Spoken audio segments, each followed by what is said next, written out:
Monsieur le Premier ministre, le 11 février dernier, ici même à l'Assemblée nationale, vous avez déclaré, je vous cite, « Je n'ai jamais été informé de quoi que ce soit de violence ou de violence a fortiori sexuelle, jamais ».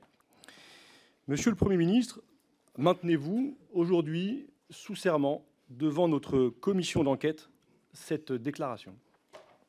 Monsieur Vannier, celui qui ment ce jour-là, le 11 février, ce n'est pas celui qui répond à la question, c'est celui qui pose la question, c'est-à-dire vous. Votre question dit « Vous n'avez pas protégé les élèves des violences pédocriminelles » et vous avez fait allusion au fait que j'étais ministre de l'Éducation nationale. Vous avez dit que j'étais l'époux d'une professeure. C'est faux. Ma femme n'a jamais été professeure à Betaram. Elle est allée pendant 9 mois, 1 heure par semaine, faire de ce qu'on appelle l'éveil religieux. Vous dites, vous avez été saisi à de nombreuses reprises. C'est faux. Je n'ai pas été saisi. Il y a eu 25 ans de silence absolu et tout ce que je savais, je l'ai su par la presse. Je vais en apporter la démonstration mienne. Je n'ai eu pas d'autres informations. Comme ministre de l'Éducation nationale. Monsieur le Premier ministre, si un jour j'ai à déposer devant une commission d'enquête, je le ferai, je répondrai aux questions qui me sont posées. Vous n'avez pas répondu à ma question, je la repose donc à nouveau. Vous avez déclaré « Je n'ai jamais été informé de quoi que ce soit de violence ou de violence a fortiori sexuelle. Jamais. » Vous l'avez fait devant la représentation nationale. Est-ce que vous maintenez sous serment cette déclaration? Je maintiens que les seules informations que j'ai eues étaient celles qui étaient dans le journal.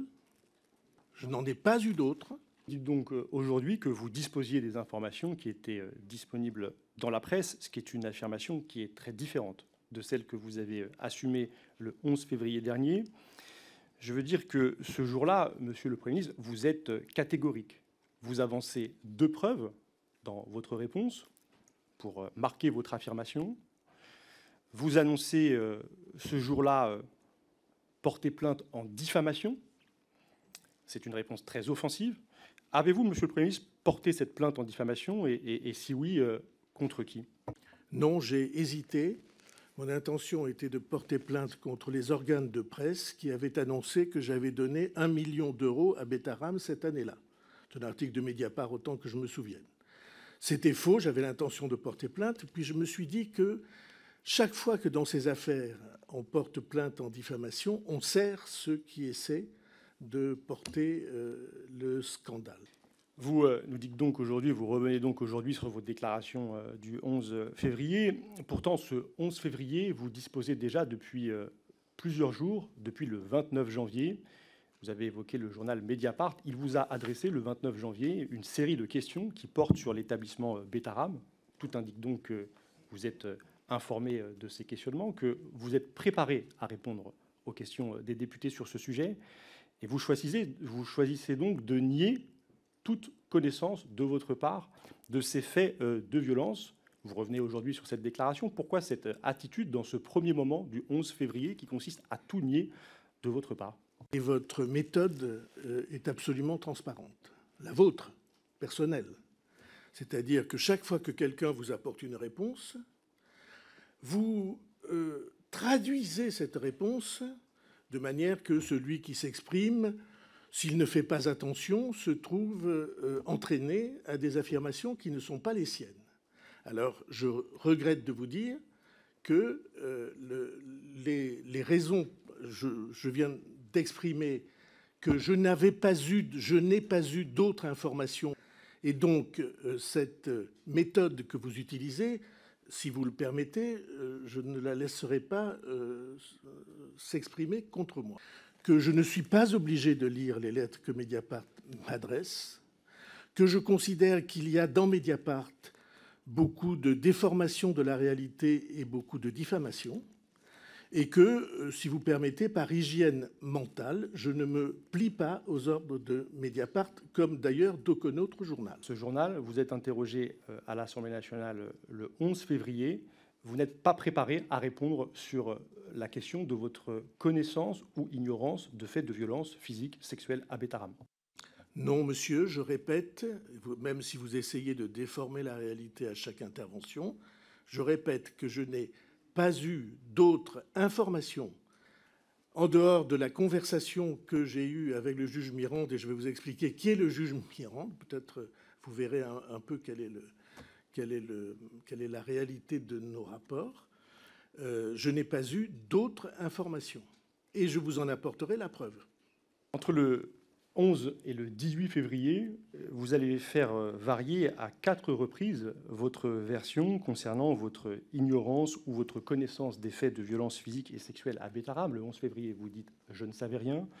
Le 12 février, vous dites « je ne savais rien à cette époque ». Le 15 février, vous dites « j'avais connaissance de violence physique d'une claque. Pour le reste, les sévices sexuels, je n'en avais jamais entendu parler ». Et le 18 février, vous finissez par constater, est-ce que nous avons pu parler avec le juge Christian Mirande de ces accusations de viol qui visent le père Caracal, donc de violence sexuelle? Sans doute oui. Qu'est-ce qui explique qu'en 7 jours, vous faites varier à 4 reprises votre version concernant votre ignorance ou manifestement votre connaissance des faits de violence physique que vous constatez à partir du 15 février et sexuelle le 18 février? Monsieur le député, je regrette, je ne me laisserai pas entraîner par vous. Ma version n'a pas varié.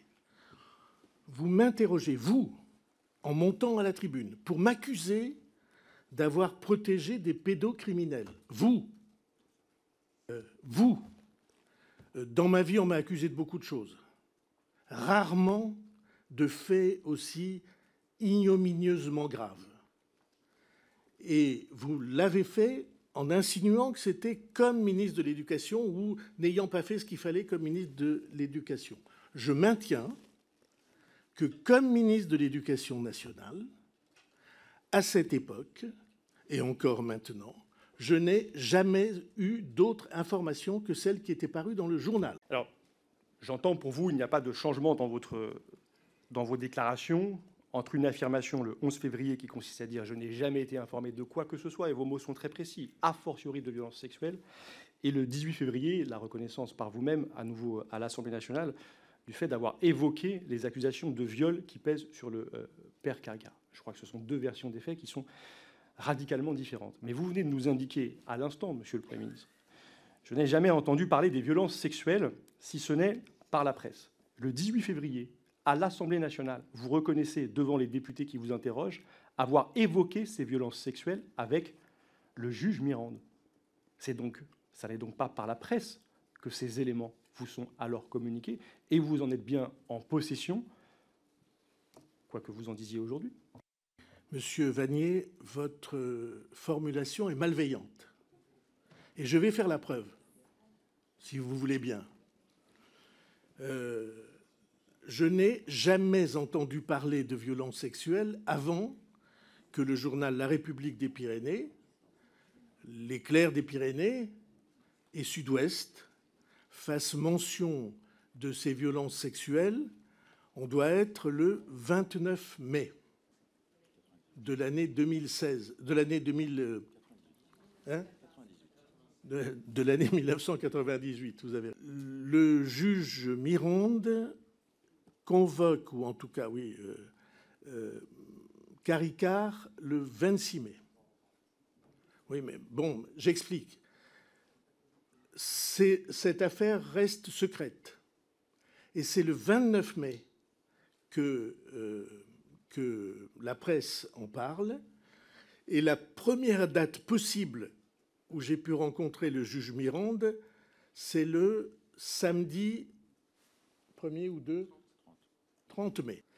Or, la presse raconte toute cette histoire le 29 mai, soit 2 jours avant la première date possible pour que je rencontre Mirande. Ce qui fait que Christian Mirande, déposant sous serment, a dit qu'il n'avait pas porté atteinte au secret de l'instruction, ce qui fait que moi, déposant sous serment, je dis qu'il n'a pas porté atteinte au secret de l'instruction, que je n'ai eu aucun autre secret. Et M. Vannier, vous connaissez bien cette affaire, pouvez-vous me dire quel autre secret il y avait que celui-là? Vous êtes un lecteur très attentif de la presse locale. Je veux noter qu'à partir de l'année 1993, c'est-à-dire l'année où vous entrez au ministère de l'Éducation nationale, des informations qui notamment permettent d'identifier au moins 4 élèves qui auraient perdu l'audition suite à des coups reçus par des surveillants de Bétarame sont disponibles. Que entre le moment où vous dites le 11 « je ne savais rien » et le 12 où vous indiquez « je ne savais rien à l'époque », que sort la veille du 12 au soir un article de Mediapart qui révèle que vous avez reçu en 2024 le courrier recommandé d'une victime à la mairie de Pau qui vous informe donc des violences.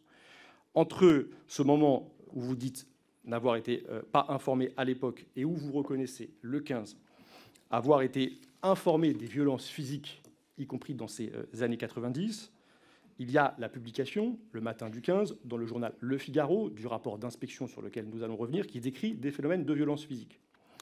Entre cette journée du 15 et le 18, où vous finissez par admettre que vous avez eu connaissance de violences sexuelles après votre échange avec le juge Christian Mirande, il y a la veille de cette déclaration, toujours dans le journal Mediapart, une interview du juge Mirande qui sort, et dans laquelle le juge indique « Désormais, il dit qu'on s'est rencontré fortuitement dans la rue, c'est faux, il est venu chez moi me parler de cette affaire, l'affaire du juge Caricart ». J'ai donc le sentiment, l'affaire du père Caricart, j'ai donc le sentiment, monsieur le Premier ministre, que les différentes versions que vous avez apportées eh bien, suivent toujours des révélations de presse et qu'elles visent donc à aligner votre propos sur ce que contient ces révélations de presse. Je vous pose une question donc très directe.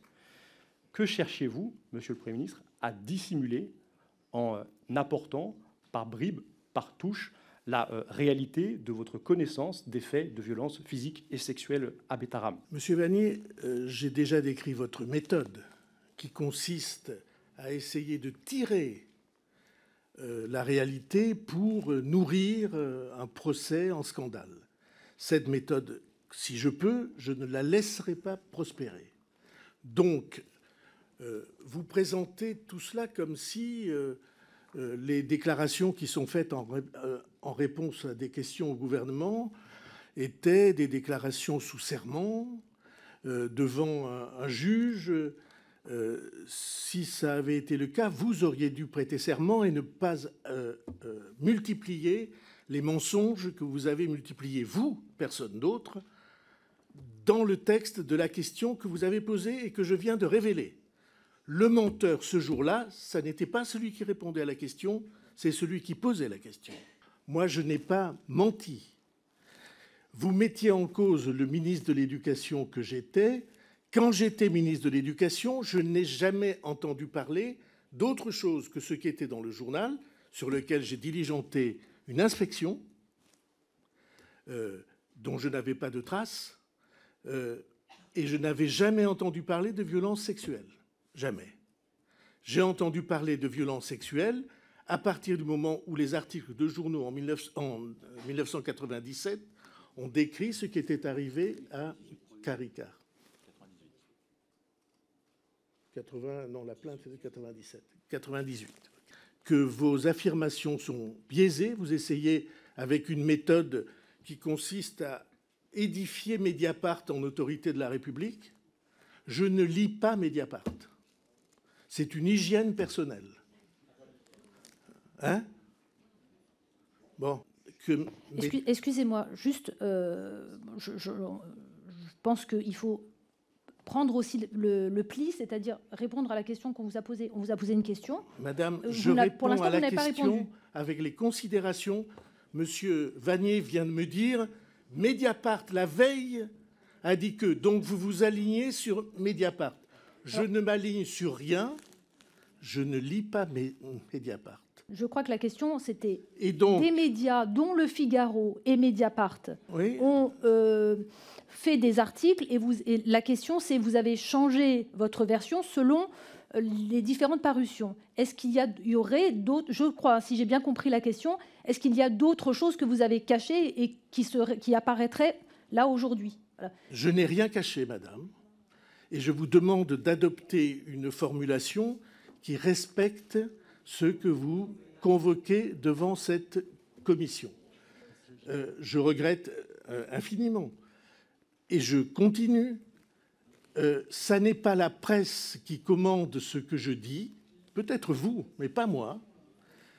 En janvier 1995, Françoise Gulung, enseignante, à Bétharram, qui a rapporté devant notre commission d'enquête sous serment, vous écrit pour vous alerter sur les violences sur élèves dont elle a été témoin. Le 17 mars 1995, Françoise Gulung, là encore, vous interpelle cette fois directement à l'occasion d'une remise de décoration. Elle déclare sous serment devant notre commission d'enquête, je la cite, « Je me suis dit, c'est le moment ou jamais. Il ne m'a jamais répondu, je tente. Donc je suis allé à lui et je lui ai dit, c'est vraiment grave ce qu'il se passe à Bétharram, il faut faire quelque chose. Et il m'a répondu, on exagère. » Monsieur le Premier ministre, pourquoi, dans ces années 90, vous êtes à la tête du ministère de l'Éducation nationale? Pourquoi ne traitez-vous aucune de ces alertes? C'est la première fois que j'entends parler de ce jugement que vous évoquez d'un surveillant qui a donné un coup sur la tête. Jamais. Oui, mais excusez-moi, j'ai le droit de ne pas lire la presse. Non. Je demande qu'on ait un peu de respect. Il n'est pas vrai qu'il y a eu des articles de presse, ou en tout cas je ne les ai jamais vus, sur le jugement que vous évoquez en 1993. Jamais. Moi, j'ai jamais vu ça. Vous interrogez sur le fait que vous ne sembliez pas traiter des signaux d'alerte antérieurs. Tout à l'heure, vous nous avez indiqué n'avoir été informé que par la presse de ces faits de violence. Et là, vous répondez « Pardon, mais je n'ai pas lu la presse, donc je ne pouvais pas être informé de mêmes faits de violence. » Mais au-delà de cette question, puisqu'en effet, on peut être plus ou moins attentif à une lecture de presse, il y a 2 alertes directes de Mme Gulung, enseignante dans l'établissement, par courrier en janvier 1995, auprès de vous, directement, en mars 1995. Que faites-vous de ces 2 alertes de l'enseignante Mme Gulung qui nous dit, sous serment, vous informer à ces 2 occasions de faits de violence physique sur des enfants dont elle est témoin? Et moi, sous serment, je dis que Mme Gulung ne m'a informé de rien. Je vais en... Monsieur le Premier ministre, vous voulez projeter quelque chose? Oui, oui, vous pouvez. Si ça vous embête pas, je réponds. J'ai été très troublé par la déposition de Mme Gulung. Mme Gulung qui dit qu'elle avait alerté ma femme, et devant la commission, elle ne le dit plus. Elle dit que ma femme lui avait dit non. Si, non, j'ai écouté attentivement. Madame Gulung dit que ma femme lui a dit ses enfants, on ne peut rien en faire. Et devant la commission, elle dit j'ai l'impression qu'elle n'a pas été attentive ou qu'elle n'a pas partagé mes demandes. Pas du tout que ma femme lui aurait dit cette phrase insensée qu'on ne peut rien faire de ses enfants. J'ai donc écouté attentivement la déposition de Mme Gulung, ou en tout cas le témoignage de Mme Gulung devant vous, sous serment. Et sous serment, voilà les 2 minutes, si vous permettez, que je trouvais d'abord... Alors, je vais être claire, je pense que je préside la commission. On a parlé de projection de 2 documents, mais pas de vidéo d'une personne qui était sous serment. Et donc, je n'accepterai pas que ce document soit soumis à la commission, puisqu'il n'était pas prévu. J'ai l'impression que ça vous embête. Non, ce qui m'embête, c'est que je vous ai demandé à l'avance les documents que vous alliez projeter. Vous m'avez donné une liste. Ce n'était pas dans la liste. Vous m'avez demandé de vous soumettre à l'avance les documents. Et je n'avais aucune envie de vous soumettre les documents. Excusez-moi. Excusez-moi. Il se trouve que je n'ai pas eu le sentiment que la commission était totalement objective. Et donc, j'ai le droit d'avoir un sentiment différent. Je vais quand même rappeler les bases. C'est une commission d'enquête. C'est une commission parlementaire. C'est une commission d'enquête. Le but, c'est de contrôler l'État et l'action de l'État. Vous êtes membre du gouvernement. Je pense qu'on est tout à fait dans nos prérogatives. Et je pense que quand on veut projeter un document, il est quand même de bonne loi de prévenir la présidente de la commission. Je vous ai prévenu. Je vous ai demandé le contenu des documents. Vous m'avez donné 2 documents écrits et aucune vidéo. De toute façon, c'est une vidéo qui est consultable sur le site de l'Assemblée. La commission l'a vue puisque les membres de la commission éducation sont membres de la commission d'enquête. Donc, je pense qu'il n'y a pas trop de sujets là-dessus. Ah non, certainement pas. Non, on ne va pas voter. On n'est pas en discussion là. Excusez-moi, Monsieur Balanant, je ne vous permets pas de m'interrompre, s'il vous plaît. Je peux finir ma parole. Alors, Monsieur le Premier ministre, ce document ne me dérange pas, puisque de toute façon, il est consultable. Alors, c'est pas la question. Puisque vous ne voulez pas... Merci. Non, ça ne me dérange pas. Puisque vous ne voulez pas qu'il y ait une projection, oui. Je vais vous lire... Voilà, très bien, parfait. Je vais vous lire cette affaire. 16. De ne pas demander de mutation préférant assurer mes cours jusqu'au dernier jour. Ce choix que j'assumais pleinement m'a cependant valu l'exclusion du mouvement interne de l'enseignement privé peu après. Cette phrase est une pure et simple déformation de ce qui a été dit. Et je m'étonne qu'à l'Assemblée nationale, devant une commission aussi importante, on puisse accepter ou souhaiter une déformation des propos, parce que ce que Mme Dulinghe dit n'est pas du tout ça. Elle dit devant vous, sous serment, qu'elle n'a pas pu participer au mouvement parce qu'elle n'a pas demandé sa mutation et que le mouvement était clos. Je rappelle que vous le traduisez par « cela m'a valu une exclusion du mouvement de l'enseignement privé », comme si c'était une punition ou une sanction sur ce qu'elle a fait. Je continue. Elle a toute une démonstration en disant j'étais rentré chez moi, c'est pour ça que je demandais la projection, parce que le texte n'est pas fidèle à ce qu'elle a dit. En fait, ce que vous êtes en train de dire, c'est que le compte-rendu de la commission n'est pas fidèle à... Je l'affirme, sous serment. Je mets en cause ceux qui rédigent et ceux qui contrôlent. Évidemment, en toute liberté, vous faites le choix de très longues digressions. Vous nous lisez des extraits d'audition auxquels nous avons déjà assisté, mais cette très longue digression ne répond pas à la question que je vous posais. Pourquoi en 1995, en janvier, quand elle vous saisit par écrit, en mars, quand elle vous saisit oralement, à cette époque-là, Madame Gulung n'a pas encore déposé devant notre commission d'enquête. Donc vous n'avez pas connaissance de tout ce que vous nous avez évoqué là, qui sont relatives à des questions de mutation qui me paraissent très éloignées du cœur du sujet. Monsieur Vannier, je vois bien la stratégie un peu pauvre que vous utilisez. Je vois bien que vous voulez éviter cette question, mais vous ne l'éviterez pas. Il se trouve, moi j'ai autant de temps qu'il faut devant cette commission, et madame, je ne ris pas. Et depuis 4 mois, je suis quotidiennement sali, je suis quotidiennement diffamé, avec des affirmations qui reposent en grande partie sur le témoignage de cette dame, contre laquelle je n'ai rien, je n'ai jamais rencontré, ou si, une fois peut-être, elle est venue me dire bonjour, comme elle le dit dans cette rencontre. Je répète, Madame Gulling ne peut pas connaître Caricart, car Caricart est parti à Rome depuis des années, au moment où elle est recrutée dans l'établissement. Pardon ? Mais vous dites absolument pas, c'est une pétition de principe, que cette dame, je veux pas utiliser le mot de mentir, je déteste ce mot que vous utilisez tant. Elle a affabulé devant la commission. Et après, par exemple, elle raconte que Caricart est venu avec une soutane avec des petits boutons. Je n'ai jamais eu un autre témoignage de cet ordre. Je constate que vous n'avez pas fait d'enquête sur la suite de sa carrière, alors qu'elle dit qu'elle a eu beaucoup d'ennuis et qu'elle a été, par la médecine scolaire, réputée dérangée. Elle le dit devant vous. On est en 1996, c'est-à-dire il y a 30 ans. Est-ce qu'il y avait, il y a 30 ans, dans les établissements, singulièrement ce type d'établissement-là, Bétarame, Garaison, ceux que vous avez cités, est-ce qu'il y avait des méthodes un peu rudes? Sûrement oui. Sûrement oui.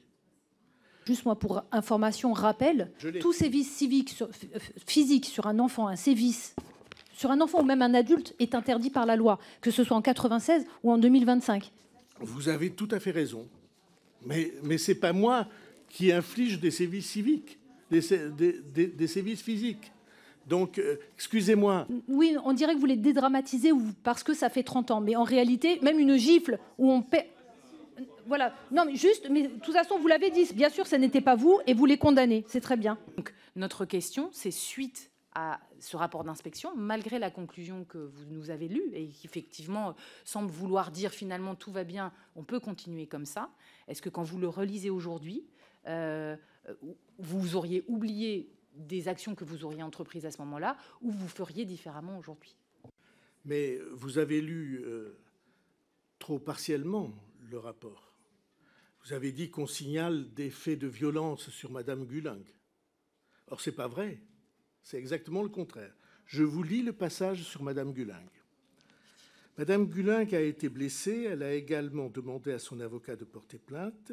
Elle donne de cet incident une interprétation qui ne correspond pas à la réalité.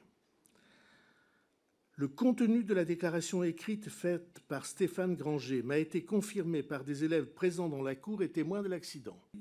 Mais les divers témoignages recueillis, et notamment auprès de ses collègues professeurs, montrent que cette enseignante est arrivée dans ce collège avec un état d'esprit très négatif. Elle aurait exprimé son intention de démolir Betaram, considérant que cet établissement utilise des méthodes éducatives d'un autre âge.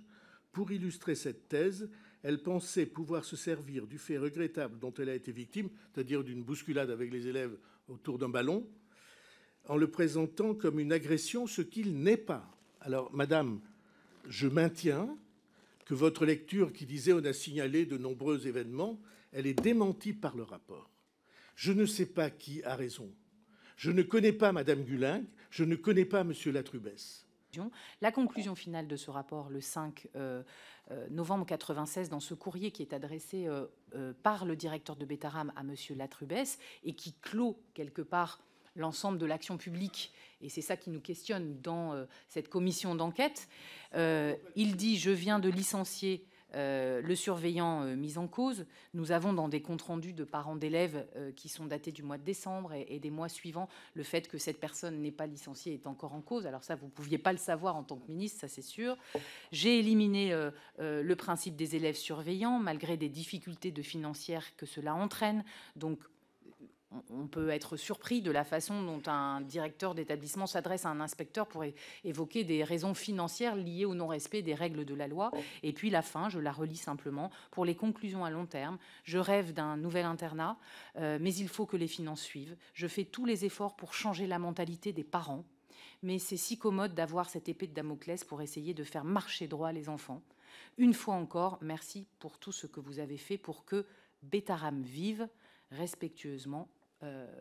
Et c'est le directeur de Betaram qui écrit à l'inspecteur pour clore ce chapitre.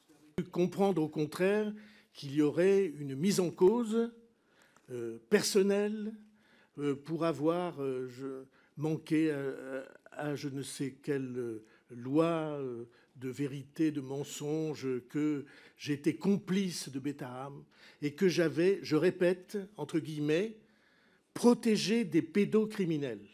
Est-ce que l'inspection dit que, ou laisse entendre que j'ai en quoi que ce soit protégé quoi que ce soit?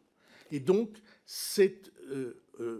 nous devons prendre acte, en tout cas, moi je demande qu'on prenne acte que ces accusations sont infondées. Déclaré à propos de ce rapport, cette inspection, elle dit que l'ambiance, la qualité de travail, les relations avec les élèves et les relations entre enseignants étaient excellentes. Je vous cite. Nous venons de rappeler ce qu'il contient. La description de châtiments corporels, de gifles, de coups, des dortoirs immenses, des élèves surveillants. Vous dites encore en février 2025 que les conclusions de ce rapport sont excellentes. Néanmoins, Monsieur le Premier ministre, je voudrais vous répondre. Monsieur Vannier, tout le monde aura compris quelle est la méthode que vous croyez irrésistible, qui est de constamment déformer les propos de ceux qui vous parlent pour essayer de les traduire en propos qu'on pourrait leur reprocher. C'est une méthode, pardonnez-moi de vous dire, un peu grossière. Donc je ne vous laisserai pas faire ça. À nouveau, la conclusion, 5 lignes d'un rapport qui fait près de 3 pages, et vous revenez toujours à cette conclusion. Monsieur le Premier ministre, lors de notre contrôle sur place et sur pièce à l'établissement actuellement Beauramo, anciennement Betaram, avec Violette Spielbout, nous nous sommes rendus dans les archives de l'établissement. Et nous avons saisi un document qui est le compte-rendu d'un conseil d'administration qui date du 7 octobre 1996. Dans ce compte-rendu, 7 octobre 1996, dans ce compte-rendu apparaît le passage suivant. Le père Landel, le directeur de l'établissement, indique qu'il va falloir mener une réflexion sur la violence demandée par M. Bayrou. Qu'avez-vous, Monsieur le Premier ministre, à nous dire de cette demande que vous avez adressée en 1996 directement au directeur de l'établissement pour engager une réflexion sur la violence à Betaram? Je dis que c'est formidable. Je dis que c'est la preuve exacte formulée par les intéressés, que j'ignorais complètement. En 87, je suis député. Je suis le jeune député de la circonscription. Pardon ? 1996. Je suis ministre, c'est encore mieux. Ça veut dire que j'ai... Monsieur le Premier ministre, j'ai du mal à vous suivre. Depuis tout à l'heure, vous nous dites que ce rapport d'inspection d'avril 1996 contient des conclusions qui sont absolument favorables, qui n'appellent pas de réaction de votre part. Et vous nous dites là, maintenant, qu'en octobre, vous demandez directement au chef d'établissement d'engager une réflexion sur la violence? Je ne comprends pas, c'est une contradiction très importante dans vos déclarations. Monsieur Vannier, franchement, qui veut noyer son chien l'accuse de la peste. De la rage, merci. Pardon. Je pensais aux animaux malades de la peste. L'accuse de la rage. Vous me reprochez à l'Assemblée nationale d'avoir protégé des pédocriminels. Vous osez monter au micro pour commencer votre question par cette phrase scandaleuse. Vous dites, Monsieur Bayrou, pourquoi avez-vous protégé les pédocriminels?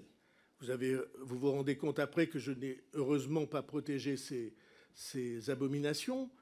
Après, vous vous repliez sur la violence et vous venez maintenant en commission me reprocher d'avoir alerté sur les violences et qu'il faut y réfléchir. Heureusement, enfin, je trouve qu'il n'y a pas plus juste, observation. J'ai dit tout à l'heure que le 14 mai, j'avais publié une circulaire, la première à ma connaissance, d'un ministre de l'Éducation, relative à la coopération... Non, 87. Donc en mai, vous affirmez devant la presse que tout va bien, et en octobre, vous indiquez au chef d'établissement qu'il faut engager une réflexion sur la violence. Monsieur le Premier ministre, tout à l'heure, vous êtes décrit comme dans une relation assez périphérique au fonctionnement de l'établissement. Ce que ce compte-rendu nous apprend, c'est aussi que vous avez des relations directes, vous êtes alors ministre de l'Éducation nationale, avec le directeur de l'établissement Betaram. Est-ce que vous nous confirmez que vous aviez des échanges sur la vie de l'établissement, manifestement, avec le père Landel, comme l'indique ce compte-rendu du 7 octobre 1996 d'un conseil d'administration de l'établissement? Le père Landel, je le connais. Je ne connaissais pas Caricart. Mais le père Landel, je le connais. Et j'avais des rapports avec lui, non pas sur le fonctionnement de l'institution, même si j'ai pu faire passer le message. Je vous signale que ce que je pense le père Landel fait, c'est qu'il interprète la circulaire du 14 mai. Vous êtes à la tête du ministère de l'Éducation nationale. Vous paraissez, Monsieur le Premier ministre, mettre en place une relation directe avec un chef d'établissement, c'est-à-dire, au fond, un mécanisme qui paraît entièrement contourner, court-circuiter les procédures dont dispose l'Éducation nationale pour traiter notamment la question de la violence dans les établissements scolaires. Pourquoi procéder ainsi plutôt que de solliciter des services que vous avez déjà mobilisés en avril 1996 pour garantir la sécurité des élèves de Betaram? Monsieur Vannier, je connais parfaitement votre méthode qui commence à apparaître de manière absolue. D'ailleurs, cette méthode, elle est exactement décrite dans cet excellent livre dans lequel vous êtes analysé et cité. Excusez-moi. Et cette méthode, elle est décrite par Jean-Luc Mélenchon, qui est quelqu'un que je connais, je crois, et il dit « Vous n'avez pas besoin d'être de bonne foi ». C'est exactement ce que vous faites. C'est-à-dire que vous ne cherchez pas la vérité, vous la déformez tout le temps. Et je vais vous en donner la preuve. La circulaire, vous venez de dire, la circulaire, elle ne parle pas de la protection des enfants. Voilà la première ligne.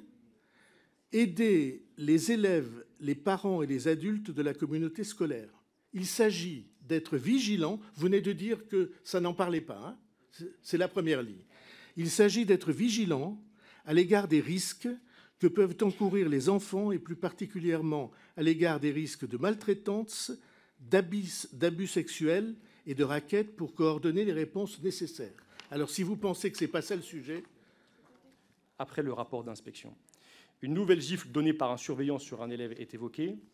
Et surtout, c'est une scène de lynchage d'un élève par un surveillant qui est décrite, je cite ce courrier, « Nous n'osons même pas imaginer les conséquences si le professeur de mathématiques n'était pas intervenu pour séparer l'élève du surveillant. Faut-il un jour arriver à l'irréparable pour que vos cadres éducatifs vous mettent au courant ?» dit le président de l'association des parents d'élèves au directeur de l'établissement. C'est-à-dire que nous avons là la description d'une scène qui est une scène qui aurait pu, d'après ceux qui la rapportent, conduire à la mort d'un enfant. Voilà pourquoi, Monsieur le Premier ministre, la question de votre réaction face aux signaux d'alerte, la question de ce que vous avez fait d'un rapport dont vous nous dites aujourd'hui que vous n'avez lu que la conclusion, je voudrais, Monsieur le Premier ministre, vous interroger sur un autre rapport d'inspection. Celui qui porte sur la situation d'un collège de Bergerac, un collège dans lequel un enseignant a été condamné à 6 ans de prison pour avoir violé 2 enfants. Au début de votre prise de fonction, vous allez commander, quand vous arrivez rue de Grenelle, un rapport de l'inspection générale sur cette affaire. Ce rapport vous est rendu au début de l'année 1994. Et dans ce rapport, c'est en tout cas ce qu'indiquent les journalistes Sophie Coignard et Alexandre Wickham dans un ouvrage paru en 1998, L'Omerta française. Dans ce rapport, les inspecteurs généraux vous font une préconisation centrale. Cette préconisation est appuyée par la chef de l'inspection générale de l'époque. C'est celle de l'envoi d'une circulaire signée par le ministre aux responsables du système éducatif visant, je cite, « à restaurer le civisme qui a pu ici ou là faire défaut. Dès que des faits hautement répréhensibles sont connus et que des enfants peuvent encourir des risques sérieux, il convient de prendre des mesures conservatoires qui mettent les élèves à l'abri des déviances énoncées. » Ce rapport vous est rendu début 1994. Vous êtes en poste jusqu'en mai 1997, soit 3 ans plus tard. Cette circulaire ne sera jamais envoyée. Pourquoi, Monsieur le Premier ministre ? Quand vous évoquez cette affaire de Bergerac, j'ai lu dans la presse qu'il y avait des mises en cause précisément de protection de ce pédocriminel et qu'on essayait, d'une manière ou d'une autre, de me faire entrer, j'ai lu récemment, il y a quelques semaines, de me faire entrer dans cette affaire. Alors je me suis renseigné, je n'en savais rien. Et il se trouve que ce pédocriminel était en prison depuis 1992. En quoi y a-t-il protection ? Est-ce que je n'ai... 1994. Selon le même ouvrage, L'Omerta française, paru en 1998. En 1997, l'un de vos conseillers vous alerte à nouveau sur la nécessité de réagir après plusieurs affaires de crimes pédocriminels mettant en cause des personnels de l'éducation nationale. Vous lui auriez répondu, je cite l'ouvrage, « Je ne vois vraiment pas l'intérêt de salir l'éducation nationale. » Et puis tu imagines la réaction des syndicats.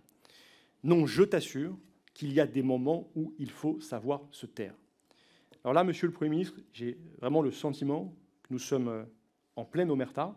Je voudrais votre commentaire sur ces propos que vous n'avez jamais démentis, que vous n'avez pas démenti à l'époque en tout cas, d'un ouvrage qui a été un best-seller, qui a été vendu à des dizaines de milliers d'exemplaires, qui donc n'aura pas pu échapper à l'attention d'un lecteur assidu de la presse locale et j'imagine de beaucoup de publications. Eh bien, il se trouve que je n'avais jamais lu ces lignes, que je n'ai pas de conseiller à qui j'aurais pu dire ça, parce que un conseiller si proche auprès duquel j'aurais pu m'exprimer en termes aussi désinvoltes, ça n'existe pas.